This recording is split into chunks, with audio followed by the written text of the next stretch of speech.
Ndugu wananchi, mwaka wa 61 wa muungano wetu umeangukia kwenye mwaka tunaokabiliwa na jambo kubwa la kidemokrasia nchini. Tutafanya uchaguzi wa kuwachagua rais wa Jamhuri ya Muungano wa Tanzania na rais wa Zanzibar na mwenyekiti wa Baraza la Mapinduzi, wabunge wa Bunge la Jamhuri ya Muungano wa Tanzania na wajumbe wa Baraza la Wawakilishi pamoja na madiwani. Ni matumaini yangu kuwa tutaendelea kudumisha sifa ya nchi yetu kuwa ni kitovu cha amani na nchi ya kidemokrasia iliyojengeka juu ya misingi ya uhuru na haki.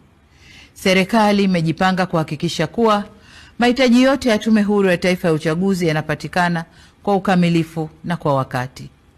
Aidha, tutafanya kila tuwezalo kuhakikisha kuwa uchaguzi unafanyika kwenye mazingira ya utulivu na amani katika kipindi chote cha matayarisho hadi wakati wa uchaguzi ili kuwa na uchaguzi huru na wa haki. Wito wangu kwenu wananchi, mjitokeze kwa wingi kushiriki katika mchakato mzima wa uchaguzi, kuanzia kujiandikisha kwenye daftari la kudumu la wapiga kura, kujitokeza kugombea na hadi kupiga kura. Niwatake viongozi, wanachama na wafuasi wa vyama vya siasa tuzingatie taratibu na sheria za nchi. Uchaguzi huu uwe ni fursa kuimarisha zaidi umoja na demokrasia yetu ili tupate viongozi bora na walio imara. Kamwe tusiruhusu uchaguzi huu kuwa chanzo cha migogoro, chuki, mivutano na uvunjifu wa amani ndani ya vyama, baina ya vyama au nchini kwa ujumla. Niseme kuwa hakuna aliye juu ya sheria na wote tunatakiwa kuendesha shughuli zetu za kisiasa tukizingatia kuwa amani na usalama wa nchi ndio kipaumbele cha kwanza. Ndugu wananchi, ninapohitimisha hotuba yangu, nataka niwakumbushe kwamba wajibu wa kulinda, kutetea na kudumisha muungano ni wa kila Mtanzania. Waasisi wetu Mwalimu Nyerere na Sheikh Karume waliakisi muungano kwa kauli na matendo yao.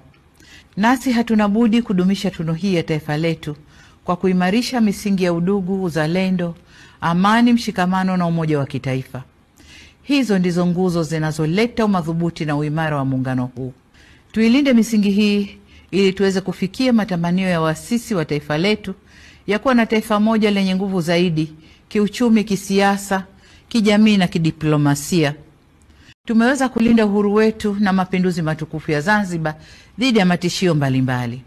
Aidha, Tanzania imeendelea kushuhudia mabadiliko ya uongozi kidemokrasia ambapo kila baada ya miaka mitano hufanyika uchaguzi wa viongozi wa kitaifa na wa serikali za mitaa.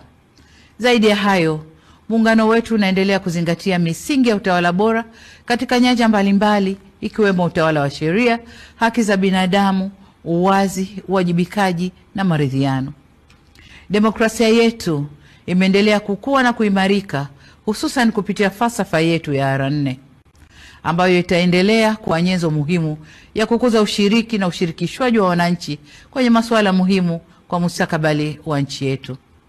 Hata hivyo, nataka kusisitiza kama ambavyo nimekuwa nikisema katika majukwaa mbalimbali kwamba kutekelezwa kwa falsafa ya R4 kunaendana sambamba na kuzingatiwa kwa katiba na sheria za nchi.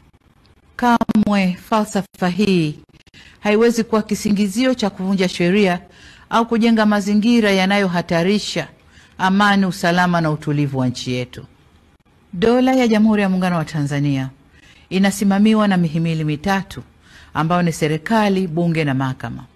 Kwa pamoja kama nchi, tumeamua pia uendeshaji wa shughuli za nchi yetu ushirikishe taasisi nyingine za ndani na nje ya nchi, taasisi za serikali na zisizo za serikali, taasisi za kidini na za kiraia. Shughuli zote zinazofanywa na taasisi hizi zinaongozwa kwa mujibu wa Katiba ya Jamhuri ya Muungano wa Tanzania, Katiba ya Zanzibar, sheria na kanuni zinazotungwa na miongozo na makubaliano mbalimbali ya kitaifa na kimataifa. Nyenzo hizi nilizozitaja zimeeleza masharti na mipaka ya kazi kwa taasisi mbalimbali zinazofanya shughuli zake hapa nchini.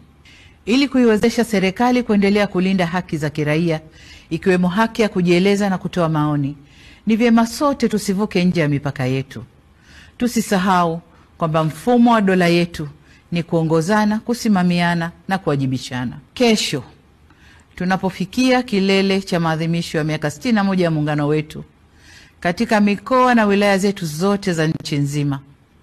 Nitumie fursa hii kukutakieni Watanzania wote maadhimisho mema ya miaka 61 ya Muungano. Mungu ibariki Tanzania, Mungu aubariki muungano wetu, na asanteni sana kwa kunisikiliza.